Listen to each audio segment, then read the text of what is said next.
Bonjour et bienvenue sur Ibrahim Ngom Attitude.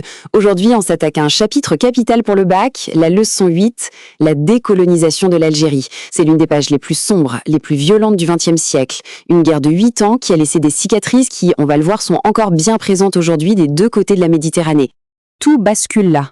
Le 1er novembre 1954, à minuit, en pleine nuit de la Toussaint, 30 attentats éclatent en même temps à travers toute l'Algérie. Des bombes, des attaques contre des gendarmeries, pour la France, c'est un choc total. C'est l'acte de naissance d'une guerre qui va durer 8 ans, faire tomber une république et redessiner complètement l'histoire du Maghreb. Alors, la question qu'on doit se poser, et c'est une excellente problématique si ça tombe en dissertation, c'est pourquoi l'Algérie? Pourquoi est-ce que ça a été si différent du Maroc ou de la Tunisie? D'où vient cette violence extrême? C'est ce qu'on va décortiquer ensemble. Et pour bien comprendre, il faut revenir à la base. Vraiment, à la nature même de la présence française en Algérie. Parce que, et c'est le point de départ de toute bonne analyse, l'Algérie n'était pas du tout une colonie comme les autres. Voilà le concept clé à maîtriser absolument. Une colonie de peuplement. Ça veut dire quoi? Ça veut dire que l'Algérie, ce n'était pas un protectorat lointain. Non, c'était la France. Annexée, divisée en 3 départements, gérés depuis Paris, c'était un morceau de la métropole, avec une population européenne massive, venue pour s'y installer durablement. Et là, on touche au cœur du problème. Regardez ce chiffre. 9 millions de musulmans algériens pour à peu près 1 million d'Européens qu'on appellera les pieds noirs. Ce ratio de 9 contre 1, c'est pas juste une statistique, c'est la recette parfaite pour une société totalement fracturée, où une minorité détient tout le pouvoir et vit dans la peur de le perdre. Et cette fracture, elle était inscrite noir sur blanc dans la loi. Le statut de 1947, c'est ça. Un système à 2 vitesses. D'un côté, les Européens, citoyens français avec tous leurs droits. De l'autre, les Algériens, des sujets musulmans français, avec un collège électoral qui comptait pour du beurre. Pour les nationalistes, le message était clair. La voie politique, la voie légale, c'était une impasse. On arrive maintenant à l'événement qui a tout fait basculer. Le moment où l'espoir d'une solution pacifique est mort. Le grand traumatisme. Le vrai point de départ de la guerre dans les têtes. Sétif. Le contexte est fou.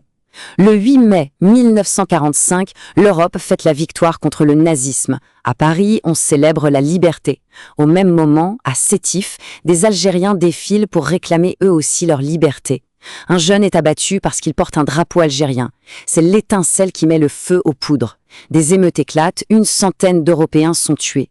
La réaction de l'armée française et des milices de colons va être d'une violence absolument inouïe. Et cette violence, on la retrouve dans la guerre des chiffres. Les autorités françaises de l'époque parlent de 1500 morts algériens. Les nationalistes, eux, parlent de 45 000. C'est un gouffre. Aujourd'hui, les historiens estiment les chiffres entre 3 000 et 10 000 morts, mais peu importe le chiffre exact. Ce qui compte, c'est le caractère massif et totalement disproportionné de la répression. Et cette phrase, prononcée par le général Duval qui a mené la répression, elle est glaçante. « Je vous ai donné la paix pour 10 ans. » Et il avait presque raison. 9 ans et demi plus tard, c'était la Toussaint rouge. Pour toute une génération de nationalistes, Sétif, c'était la preuve ultime que seule la lutte armée paierait. Cette paix n'était donc qu'un compte à rebours. Voyons maintenant comment une poignée de jeunes radicaux a réussi à organiser l'insurrection de 1954. Le point essentiel ici, c'est la rupture. Une nouvelle génération. Des jeunes comme Ben Bella ou Boudiaf sont déçus par les vieux partis politiques, jugés trop mous. Ils décident de passer à l'action. Ils créent le CRUA, qui devient très vite le FLN, avec sa branche armée, l'ALN.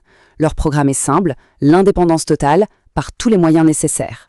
Mais la grande intelligence du FLN, ça n'a pas été de se battre uniquement avec des fusils. Ils ont compris qu'au XXe siècle, la guerre se gagnait aussi sur la scène internationale. Ils ont mené une guerre incroyablement moderne. Leur stratégie était double. À l'intérieur du pays, l'ALN mène une guérilla redoutable dans les montagnes et utilise aussi le terrorisme en ville, comme pendant la terrible bataille d'Alger.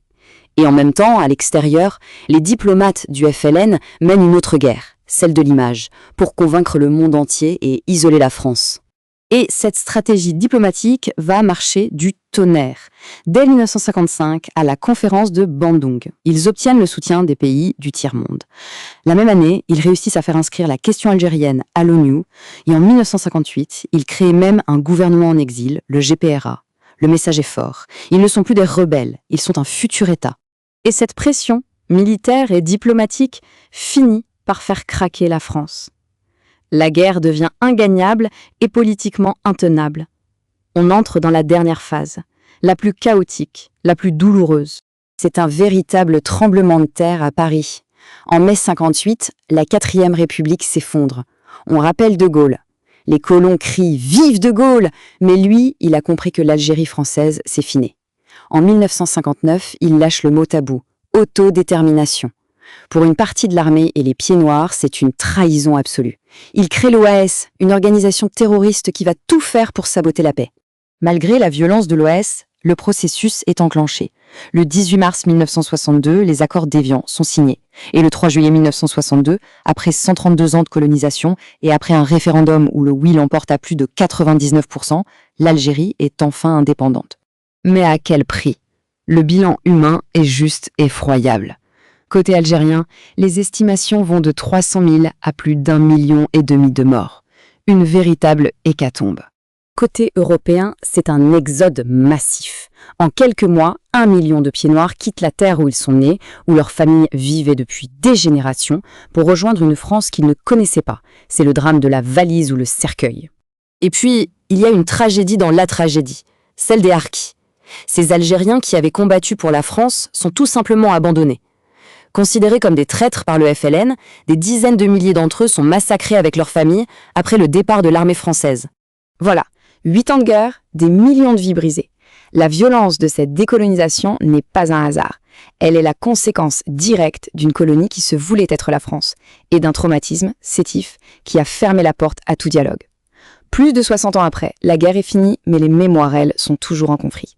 Maîtriser ce chapitre, c'est essentiel pour comprendre les tensions actuelles et surtout pour vous assurer une excellente note au bac. C'était Ibrahim Ngom. Restez rigoureux et on se retrouve très vite pour la prochaine leçon.